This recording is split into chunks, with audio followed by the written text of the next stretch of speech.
It's Nolan.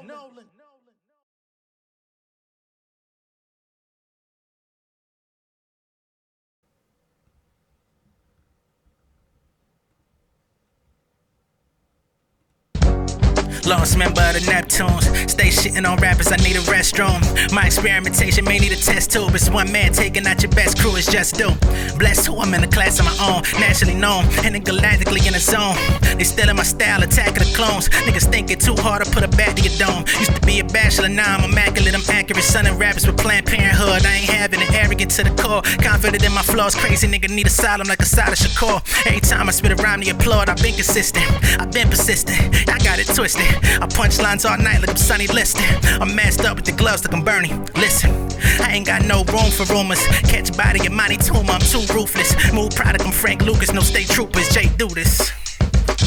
Yeah, I took a break for y'all to catch me, but I'm still ahead. I stretch niggas like they in the bed. The flow cold like Winnipeg. You throw stones for the internet. I'm trying to cop stones like lemon heads. Pimp C with the candy. I keep it G uncanny. I split bonds like Weezy and Tammy. I need green like Danny. If I don't get it, nigga might sell cane like Danity. Might diss niggas. I'm the new Sean Hannity. Move manly. Wanna fight, we shoot fairly. Who air me? Book a flight, y'all too scared of me. Choose carefully. Name the price, I do it daily. Pure charity. Yeah, lost member of the Neptunes. I could be Pharrell's nephew.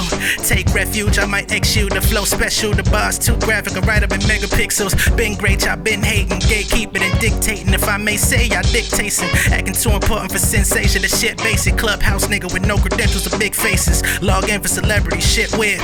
Log out, your whole career just disappear. Let me shift the gears, I stay fresh like debonair. Well aware of my surroundings, you niggas ain't never there. Must be ever clear.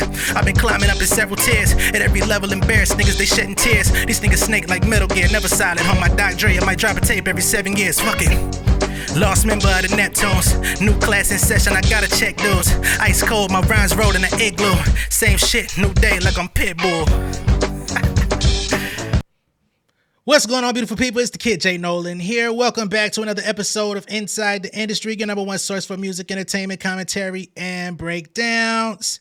Make sure you get yourself a little snack, little beverage or something. We're going to get into a few things in this particular show. This is a more so like a let's talk session than what I've been doing lately. So get ready, get locked in, and let's get into it. All right. First thing we want to get into is Michael Rubin.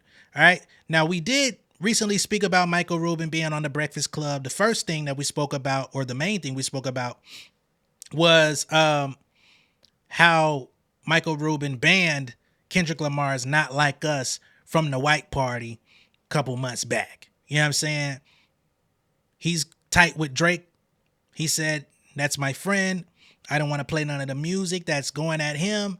I didn't want to play no music of anybody that's feuding with somebody else. So it had to get X'd from the playlist, right? We had to make sure it's not there.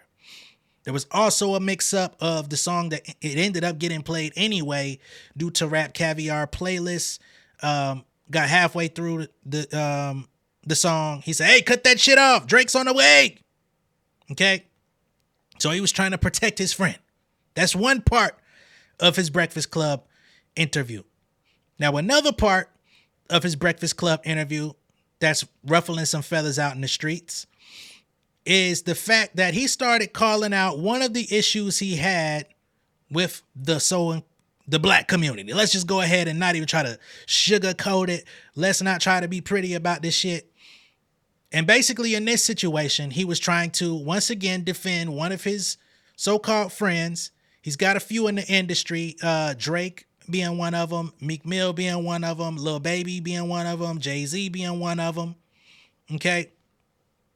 And in this particular instance, he was trying to protect Meek Mill. He says that, you know, people have been a little bit too critical of him. He knows nothing of Meek Mill being, let's just say, into men. You know what I mean? And he doesn't understand how the internet has ran with this narrative of him being into men.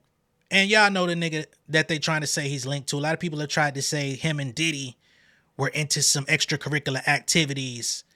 You know what I'm saying? I ain't never reported on that stuff specifically. I've made it a point on my channel, on my show here Inside the Industry, to say, hey, I don't know Meek Mill to be gay, so I'm not going to put that on his badge. He do some questionable things. He does some weird stuff. He say some dumbass shit. You know what I'm saying? But when it comes to his interests, you know what I'm saying? Whether he's into men or women, I ain't never seen him with nobody but women. And I ain't heard him say he, you know what I mean, like to go no other way. So I leave that shit alone, man. I'm not into like trying to accuse people of being something that they're not as far as their lifestyle choice. That's extra, right? So Michael Rubin, in his defense of Meek Mill, he basically goes into a tangent talking about the hate culture in the black community being out of control. I think he thought he was meaning well when he said it, but you gotta understand who you are, my boy. You know what I'm saying? You gotta have the complexion for protection when you say these types of things, and we're not talking about yours. Okay? Now, again, these statements he made, which we're gonna play in just a few seconds, has the entire industry abuzz. You know what I'm saying? And people are like, bro, if somebody were to go up there to the Breakfast Club and start talking, I believe Michael Rubin is Jewish, and we already know what it is with that. Look up Kanye West. Look up Kyrie Irving. See how it goes when you start reversing the roles. Niggas get canceled. Niggas lose jobs. Niggas lose endorsements. Niggas lose everything. Niggas lose everything that ain't attached to their body. And if you say it in the wrong country, you might go, you know what I'm saying? So, yeah, you definitely overstepped your line, my brother. You definitely, shit, I don't know you. You ain't my brother. You definitely overstepped your line, sir. So we're going to play these statements. And we're also going to talk about him having to come out and address the elephant in the room and issue an apology. We'll see what he said in totality, and then we'll see what he says in his apology. And y'all can let me know if y'all feel that it's an adequate enough apology. And we'll go from there. You know what I'm saying?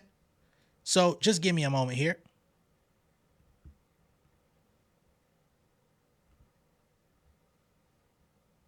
The thing I don't like about that is it doesn't bother me. Oh, here we go with the bullshit. Hold on, y'all. All right, y'all. We back in the game. The bullshit has ceased. Here we go. The thing I don't like about that is it doesn't bother me for me. It bothers me that it actually, when I see the narrative of a really good friend of mine like Meek, and people trying to, you know, again, if he was gay, which there's not one gay bone in his body, who cares? Number one, let's say if people want to be gay, it is 2024. Who the fuck cares? Okay. Number two, there's not a gay bone in his body. So like, why do people want to lie about that? Why do people want to change a narrative of bet he made with me to try to hurt him? Like, that is the one thing I've learned about, you know, look, I'm just being blunt because it's me. So one thing I've learned about black culture that I don't like is that black hate on hate. Speak on that more. I heard you say that earlier, and I wanted you to expound on that. You said you don't like to see black people tearing down other black people. Yeah, it's horrible. Like, like it's horrible. Like, why? Like, I want to support every. Look, you guys know me pretty well. Anything I can ever help with, I'm always there. I always want to be helpful. I feel lucky and fortunate to do what I do every day. To be as, you know, whatever success I've had, I feel blessed to do that. And I want to give back in every way I can. You know, in business and in charitable things, I'm always trying to be helpful. Like, why does someone want to bring somebody else down? Let's try to build everybody up. Like, you know, I'd be more excited if I'd be more excited to see one of my friends do something that's 99% less meaningful to me, but it would be really meaningful to them because I want them to do great. I want everyone around me to do great. I don't like watching, you know, there's a little bit, and you tell me, you guys correct me if you think I'm wrong. I think there's a little bit of a black culture of like, it's black hate on hate. It's like that black judge that Meek had that hated on him and wanted to go extra hard on him. Okay. It's like, it's what people always say to me. It's like black hate on hate. So I think it's terrible. I think it's something that I think it's culturally wrong. And I'll probably get killed for saying this because, you know, here, you know, I'm glad you're saying it openly. If this is the conversations that are being had. I have it all the time. I want to hear this. Yeah, so I think it's wrong. I think, like, why do you not want to build everyone up around you? Why do you not want everyone around you to do great? The best way for everyone to do great is to push each other up, okay? All right. So, on the surface, I get where he was trying to go. You know, if I just keep it even keeled and not, you know, go into a triggered bag, which I know some people will, I get where he was trying to go. I get the navigation system. But you might have should have turned that bitch off. You know what I'm saying? On the surface, to say black hate on hate, I guess you mean blacks hate on each other, more specifically. And if you're just to look at black culture in a vacuum, right? Then I can understand why one might feel that way, right? Like, oh, they're jumping on Drake, they're jumping on Meek Mill. There's this culture of not uplifting one another. They would rather go against each other. Everybody showed up to the Kendrick Lamar Drake battle, and now they won't leave Drake alone. It's black on black hate. Kendrick Lamar said he's light-skinned, therefore he's not of the culture. He's half white, so he can't be a black man. Right? We've all heard this shit. And again, depending on the lens you're looking from, you would be confirmed in those thought processes. However, hate, to my understanding, and y'all can correct me if I'm wrong, to quote Michael Rubin, I ain't gonna go that far. Hold on. Let me think about this. Hey man, niggas be learning from y'all, dog. Let me just say that in the simplest form. Niggas be learning from y'all. The hate that y'all motherfuckers put out here in the world, and you think niggas ain't gonna pick up on it? Y'all motherfuckers get to be hateful. Y'all motherfuckers got to enslave multiple forms of people. Y'all motherfuckers perform genocide on your own in masses. We ain't just talking about in neighborhoods. We talking about in fucking colonialism.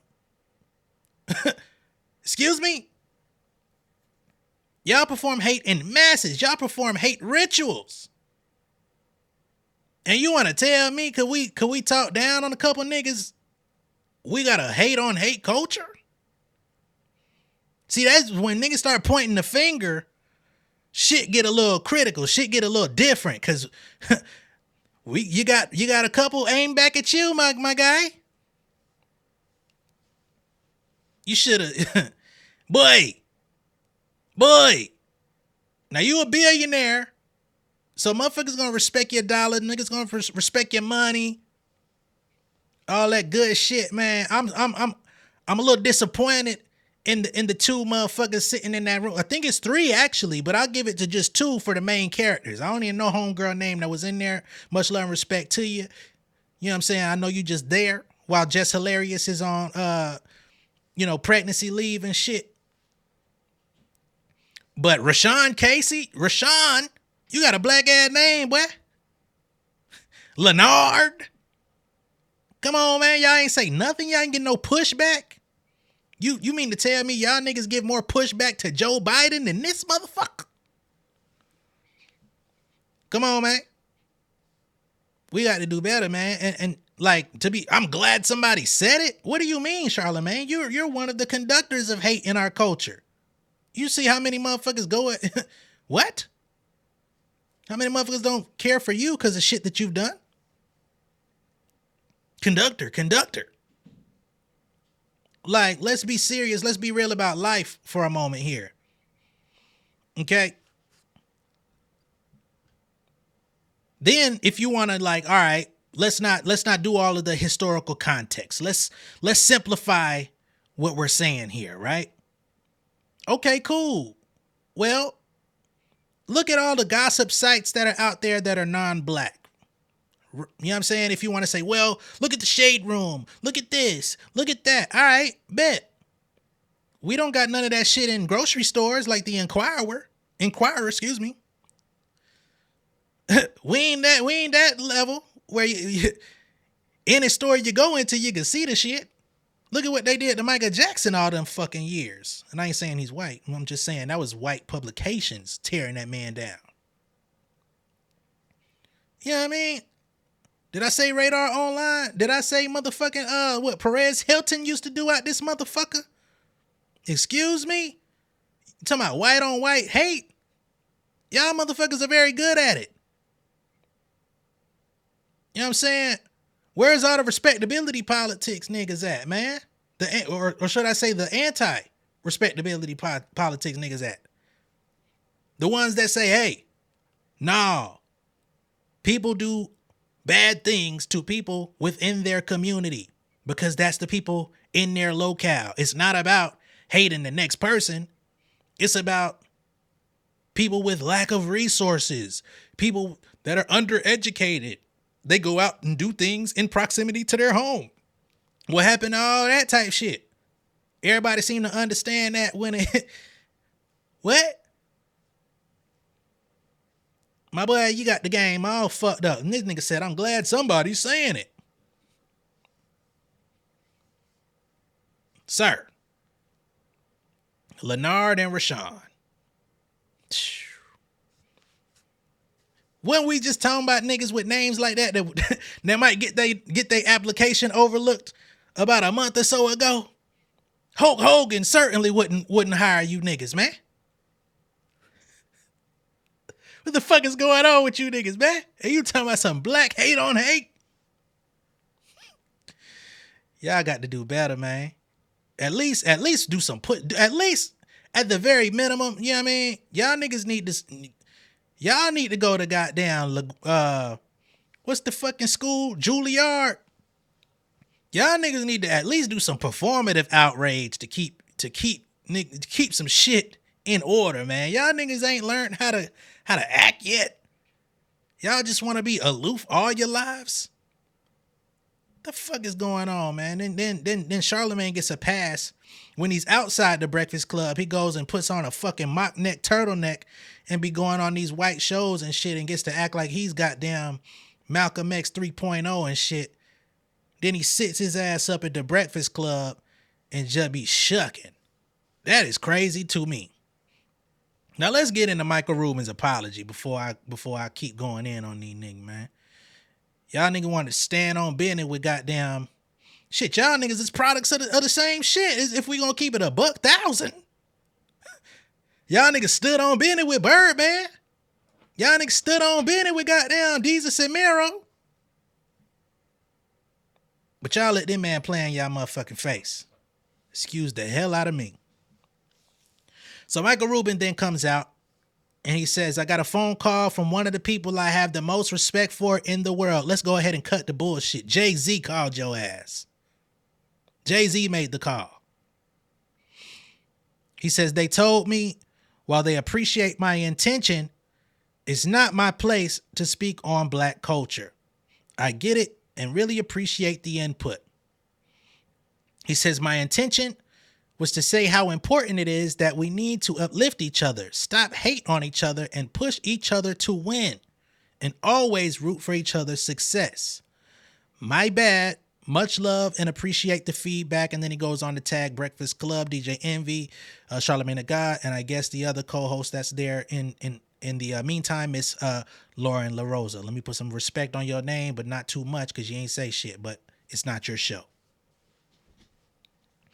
Okay, so there's that, and I'm pretty much convinced Jay-Z made that call. That is the one thing I've... Because he's very tight with Hove, and Jay-Z is one of those people that's known for making those anonymous calls to people when they kind of overstep their boundaries. He does it with Nori, he's done it with Joe Budden, he's done it with numerous people in the industry that he has relationships with, like, hey, you gotta know when to hold them and when to fold them, okay? And when it comes to certain things, especially if you associated with me in any way, you got to fold. Okay? You got to. But that's that on Mr. Michael Rubin. I said what I said. I'm gonna have to stand on that one, man. Goddamn, boy. You fucked up bad. But we already know you're going to continue to do what you do out here. So that's that. Let me know what y'all think of that. Next up, we're going to get into, we're going to keep the Jay-Z theme going throughout this video, by the way. Never did get an opportunity to talk about Jay-Z and Dame Dash and their most recent hiccup with the selling of Rockefeller. I think it will officially be sold this month. But there is a caveat. Okay? Now, when it comes to the sale of Rockefeller, I think the minimum offer is like $1.3 million or something like that, which is what Jay-Z originally offered Dame Dash to go ahead and consume his third. You know, Dame is a sworn enemy, I guess, to Jay-Z at this point. So he said, I don't want your money. I'd rather sell it on the open market, give it to a stranger. And all of this is happening due to outstanding balances that Dame Dash owes for lawsuits that have never been paid. So had he been staying up to date on shit he had going on and not trying to jug niggas out of footage and stuff, he would have never found himself in this position. I got a lot of respect for Dame, but damn, boy, you're fucking up too. So they say, in a recent filing, Hove and his lawyers claim that legal ownership of Reasonable Doubt will refer back to him in 2031, regardless of who owns the record label. Now, this is important because, if I'm not mistaken, the rest of Jay-Z's catalog is owned by Jay-Z at this point. The only album in his catalog that is not owned by him is the first, which is Reasonable Doubt. When him and Dame first split ways back in 2005, I think it was, when Rockefeller crumbled, you know, he tried to save it, right? Or tried to at least save some of the windfall. He said, yo, man, you could keep Rockefeller. You could keep everything if you just give me the rights to Reasonable Doubt, right? Now, as 1/3 of the company, he had 1/3 ownership of it. But he like, yo, man, just if you allow me to have Reasonable Doubt, my debut album, my baby, the album I took all my experience in life up to that point to create, you can have everything. And Dame Dash basically said, nigga, I don't negotiate with my friends. You fucked up. Fuck it. Because I guess at that point, he felt like Jay-Z had gone too far out messing with the Leors, the Kevin Louses, the Jimmy Iovine's, the Doug Morrises of the world. You've gone too far into white corporate. They got a hold on you. You're compromised. I'm not doing no business with you. Fuck you. I'll hold on to this forever. And ever since, they haven't seemed to have any sort of amicable, agreement between the two. There's been moments where they've been strongly at odds. There's moments where we've seen Dame and Jay take photos backstage at one of his concerts, and shortly thereafter, Dame got right back on his motherfucking head. Right? Now that he's finding himself in a little bit, I won't even say financial trouble or financial crunch, but I guess you got to. He's being forced to sell his third stake in Rockefeller because it's about the only thing of value that he has that can pay off his debt. Now, I'm not saying that's the only thing he has of value to his name, but it's the most valuable asset that he has over, in his possession that would satisfy his financial obligation. We'll say it that way. Right?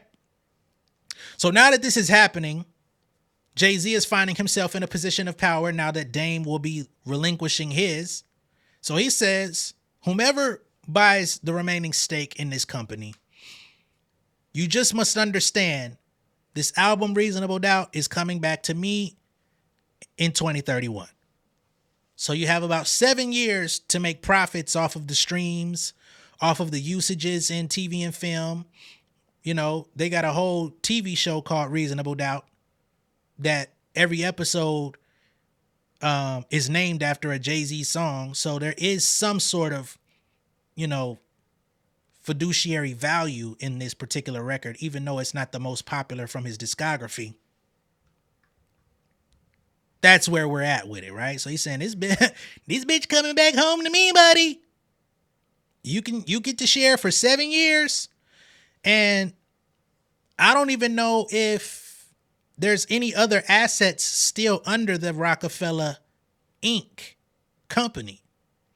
Because I think Rockefeller Inc. was the original filing. But then I think they did Rockefeller LLC at a later time, which holds a lot of the other classic records from the other artists that were under the company. I believe that's what it is. So you're basically only sharing in the profits of one album in the catalog for 7 years for $1.2 million. I don't even know if you're going to make that back. You could, depending on how much of that music gets licensed in the next 7 years. You know, your best bet was to get in when The Wolf of Wall Street came out, because they was playing hella Jay-Z shit in that motherfucker. I mean, not The Wolf of Wall Street, but The Great Gatsby, excuse me.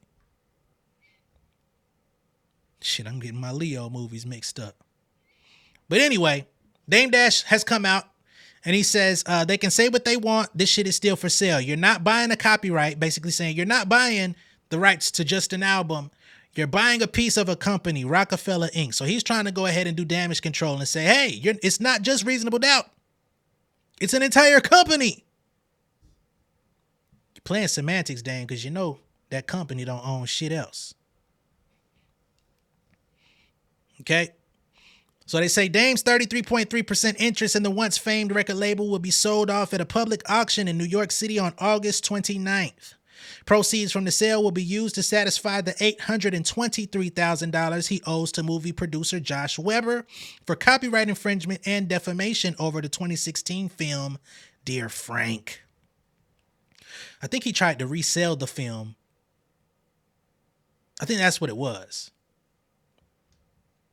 Earlier this year, after a judge ordered Dame Dash to sell his shares to pay his aforementioned debt, both Jay-Z and fellow Rockefeller co-founder Kareem Biggs Burke, shout out to Biggs, objected on the basis that company bylaws mandate that the board of directors must first approve the sale of any stakes in an imprint. This has been an ongoing issue between all three parties anyway. During the pandemic, 2022, I believe it was, Dame tried to sell his shares of Reasonable Doubt, the album, as an NFT, where some random fan would have been able to put money up at auction, because that's what a lot of the NFT sales were. And whoever had the highest bid would have then owned a third of Reasonable Doubt's master. Jay-Z and Biggs came in and said, boy, you can't make none of them decisions, nigga. This is a 3-way vote. You're outnumbered. At that point, Dame Dash went bad and said, hey, man, I'm so tired of niggas that I sold drugs with and made money with trying to take me to court. Should have just sold the shit back to him. Anyway, they say U.S. Magistrate Robert Layberger ruled that Dame's 1/3 ownership of Rockefeller can, in fact, be seized to help cover the judgment since it is his personal property. In his 15-page decision, Layberger blasted Jay and Biggs for creating a no sell-off clause during a 2021 board meeting that Dame did not attend nor vote for. He ordered Rockefeller to deliver Dame's stock certificate to the U.S. Marshals Service for an auction in 180 days. Jay and Biggs' main objection was less about siding with Dame, however, and stemmed from concerns that an outsider can purchase the intellectual rights of their company. To address the issue, Layberger said they can participate in the auction and place the winning bid. So they could effectively come up with the money themselves, which I would not be surprised. I mean, Jay-Z is supposed to be a billionaire, ain't he? Hove the billionaire. Biggs, not so much, but I think Jay will front the bill. However, I don't know if they can, honestly. They say the minimum bid for Dame shares can not be less than $1.2 million, which would easily cover his extensive debt. It is not yet known if Jay-Z and Biggs will participate in the upcoming auction. It sounds like they won't if you're putting in writing that the Reasonable Doubt copyright is going back to Jay. So I don't think he's participating. We'll see. Keeping this thing on rock news, I guess. There's a new announcement circulating about Rock Nation now having a distribution company called Rock Nation Distribution, aptly titled. Now, this company used to be called EQ Distro, Equity Distribution.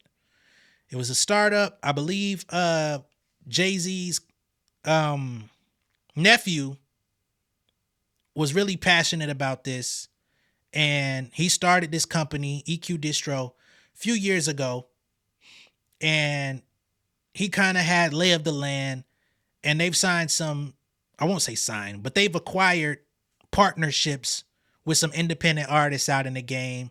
One of those notable artists being Flage, who plays for LSU. She has a new song out, Big Foe, with Lil Wayne. I think the music video is coming very soon. Excellent athlete on her way to the WNBA. I think she's got a bright future ahead of her. She's with the company. Tinashe released her latest album and her latest successful single with them. And they've got a host of others, right? But now, since EQ Distribution was a separate entity, they're now merging EQ Distribution with Roc Nation to form Roc Nation Distribution, right? So, in essence, if there's an independent artist out there who's signed up with this company and they start gaining some traction, you kind of have an opportunity to get upstreamed onto the Roc Nation roster. That's the simplest way that I could break it down. But let's get into the formalities of it, shall we? So they say Roc Nation and its music distribution wing, Equity Distribution, have merged to form Roc Nation Distribution, sources tell Billboard. As part of this new formation, all artists currently signed to Roc Nation, the label will be under Roc Nation Distribution. So even the Roc Nation artists on the label, they will be distributed via their own distribution company, which they were not before. Okay. And I want to go ahead and clarify for anyone that is confused. I always have to say this because there's always going to be those people in the comments that just don't know. Megan Thee Stallion is not signed to Roc Nation, the label. She's not in partnership with Roc Nation Distribution. She has her own company, Hot Girl Productions. It's distributed via Warner Music. She is managed by Roc Nation. Okay? They also have a sports management company that is separate from the label with many athletes. I believe Skylar Diggins is one of them. Okay? These big companies, they have divisions. All right. So they say sources add that Roc Nation Distribution will continue to sign artists and offer myriad services similar to those that were provided by Equity Distribution. Established in 2019, Equity Distribution works with independent artists who wish to retain ownership of their masters. Under the leadership of President Christian Santini, EQ offered a range of services including in-house marketing and pub administration. If you don't know what publishing administration is, they basically watch over your publishing, and if a company wants to use your music or whatever, they hit up your administration company. You tell them yay or nay, it gets done, right? And they take a small fee in exchange for running the admin to where you don't have to do it. Okay? They say notably, they have worked with independent artists like Mac Hami and Tinashe, and they also brought Jay-Z's 1996 debut album, Reasonable Doubt, to streaming services in 2019. See how the full circle goes. As part of this move, Sherry Bryant, who was co-president of Roc Nation's record label, has stepped down from her post. Bryant became co-president alongside Omar Grant in 2019 after former label president Benny Pugh departed. Bryant and Grant signed new acts to the label during their tenure, including Maita, I forget how they say her name, Ombre, Rubin Vincent, shout out to Rubin Vincent, and Kalan for real, or Kalen for real. I don't know how to say his name, but I know who he is. So they got some pretty cool indie acts, right? Roc Nation was originally found. We don't got to get into all that shit, man. You know J. Cole was the first Roc Nation artist, but that ain't what we talking about. Okay? Now, for any artists out there, and for anyone confused, this is what we used to do on this show for the majority, is get into the nuts and bolts. Pause. What do you actually get when you sign up with Roc Nation Distribution? Let me share my screen. And for anyone non-musical, this is just an opportunity for you to learn a little something. Okay, so these are the FAQs on Roc Nation's music distribution division. So the key features and services, of course, you're going to get Roc Nation distribution.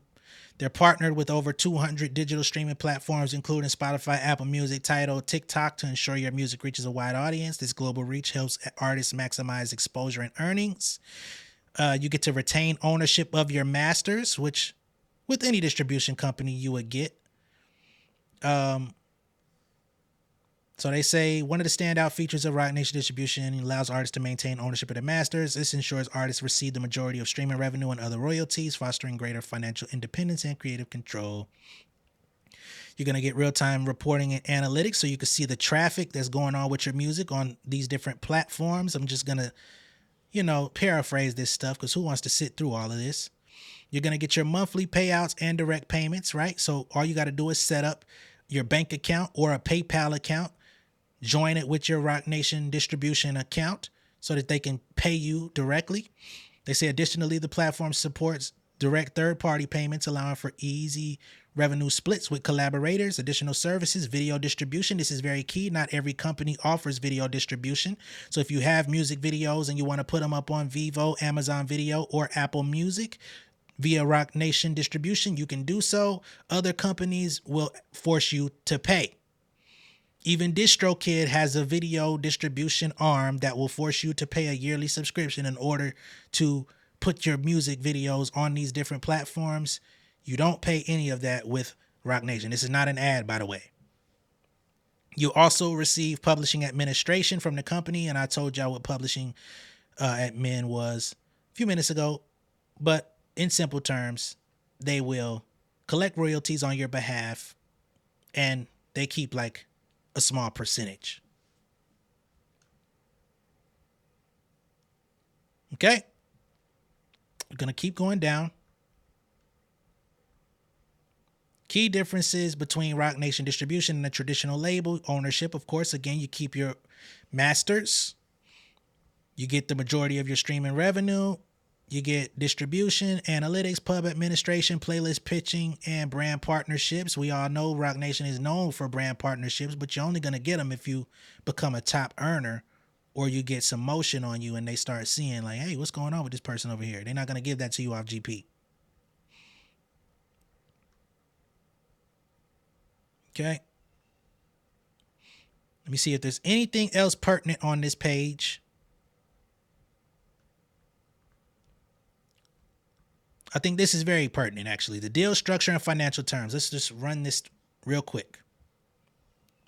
So with their distribution, you're going to get an 85-15 split, okay? Roc Nation distribution operates on an 85-15, which means you keep 85% of your earnings, while Roc Nation /equity, which they're going to be rebranding that and taking equity out of all of the copywriting on the site, they take a 15% commission for their services. This is a pretty standard distribution fee, but this is normally, this 85-15 split is normally when you have a direct distribution deal, not a self-service distribution deal. So this is something where hopefully they're being selective about who they let in so that they can actually assist you with maximizing your profits. Otherwise, you're going to be giving them 15% for nothing. Just being honest. You pay no upfront fees. So this is, you don't have to pay them anything. Most self-serve distribution platforms are going to make you pay either a monthly fee, a yearly fee, or something of that. One of those two. This is going to be no upfront cost to you. Okay. On the publishing administration, again, it's the same split, 85-15. They keep 15% of your publishing profits in exchange for going out and collecting on a worldwide basis to make sure all of your money is coming on the pub side. Right? They also help with licensing to get your music featured in TV, film, commercials, and stuff like that. So it's not a bad deal. It's not a bad situation. Not everybody's going to be interested in it. Not everybody's going to be qualified for it, etc. But for those out there that are, this is your opportunity to become a part of the Rock Nation team, and probably at one point, if you can excel, actually be managed or signed directly to one of their other arms within the company. Okay? Once again, this is not an ad. I just wanted to make sure everything that I talked about was concisely put into this one video. And I'm going to chop out the distribution part later for anybody, you know, for the artists out there that just want to get a straight up overview of what they're doing over there. We'll just cut that and make it its own thing later as a clip. But that's where we at with it. Let me know what y'all think of all this down below in the comments. Be sure to like and share this video. If this is your first time seeing me on YouTube, go ahead and subscribe to the channel. Become an insider. And, you know, one of the reasons people started following me is because I can actually comprehend, talk about these different things, and break down this stuff to begin with on the business side. There's not as much of that news circulating these days, so there's not much for me to break down and like dissect. So I'm happy that I had, an opportunity to get into that. But, yeah, if y'all want me to do more of that type of content, you got to tune in. You got to show love. All right? I'm going to catch y'all on the next one. Y'all be good out there. Much love and respect, y'all. Peace. King of my city and cul-de-sac. Coming out swinging like soldier rags. Leading my people like quarterback. Boy, I study this shit, I'm an almanac. Had to get up and grind. Knowledge is booming, I'm here to apply. Came with the chip and the dip, it just single the mind. We finna do more than survive. I need my check. Spinning the block for the Gouda. We hitting the jeweler to flood out the net. We don't do beef for computers, I'm straight out the sewer. We come when you rest. Niggas be looking perplexed, so keeping my foot on their neck. No map, I trust my gut for the quest. With drama, I'm fully abreast. I was ready for years and they doubted me. All of a sudden they tell me they proud of me. I been dropping these haters like calories. Cross them out, I came back with some boundaries. Stand for my honor, but too raw, no gunner. Packing the stick with a drummer. Wanna catch my bad, won't fumble. I done came too far to be humble.